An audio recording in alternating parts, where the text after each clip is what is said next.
ได้มีวิชาเป็นเครื่องหาเลี้ยงชี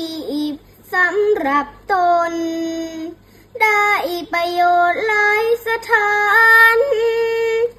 เพราะการเรียนจงภาคเพียรไปเถิดจะเกิดผลถึงลำบากตรากตรำก็จำทนเกิดเป็นคน